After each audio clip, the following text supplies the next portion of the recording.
上礼拜起时，我们推出上山千里情报图，客家电视记者除了去广东揭示采访上山国王信仰，也去到广东梅州同福建云天。今日带大家来看睇梅州开嘅台湾客家菜传统，人讲系世界客都嘅广东梅州市，旧名系梅湾，系客人生态嘅栖息中心同文化中心。台湾几多客人注射入睇梅州哦。梅州嘅饮食口味同台湾嘅相像，一般嘅炒貨店都賣一道泡菜、鹹菜乾一道。梅州有一間台上開嘅客家菜傳統，同台灣各種養成嘅觀念，表現本地十個行嘅梅州客家菜當中也稀疏放入。行業客家菜傳統溫秋料，使用式嘅醬爆當太重料，行家中式客家微量鍋，看起來當太粗當批條。傳統太堂很貼切用台灣農業時代嘅風茶，似嘅一道農用東西來佈置，看起來蠻具有客家味。溫秋料客家微量鍋嗬，每人一邊咧講上咁樣睇起嚟就客家傳統，差唔多要80年左右嘅意思。對特別嚟講，要講嘅嘢，你嘅母語係關於呢特別烏龜血，所以冇話要一食湯嘅概念。所以從在風水這個部分也蠻有講究啦。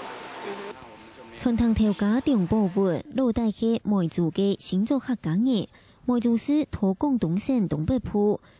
本地安東莫言，係客家人口清濕中客家族群遷都為所在。傳統服務人員有90%都係客人。我爸我媽都係客家人來嘅，所以我中下都會講客家話。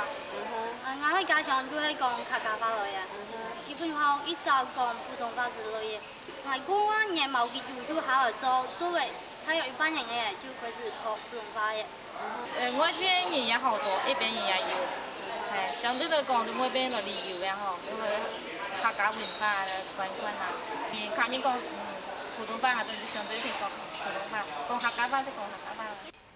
貴族嘅奶奶用梅州味同台灣味嘅客家菜，大家食到有來有去，尤其一片鹹菜乾口肉，增加嘅到兩岸民眾嘅口味，還做得做一大杯醬油嘅客家漢堡。我哋客家菜嚟講，以梅州嘅客家菜為主，然後以台灣嘅客家菜為輔，所以變到台灣嘅梅頭咪學到，台灣嘅掛包拿過來做梅菜扣肉，所以變到在當地來講也很暢銷，因為梅州來講客家提摸漢堡，所以我都聊到菜上就講起來客家的漢堡。融合客家歷史、建築、民俗、飲食嘅溫秋料，啲客家傳統當道嘅梅州，用特有嘅特色打出名聲。按用梅州客家人未行較了解台灣客家嘅飲食同文化。客家新聞彭金路、齊必定共同採訪報道。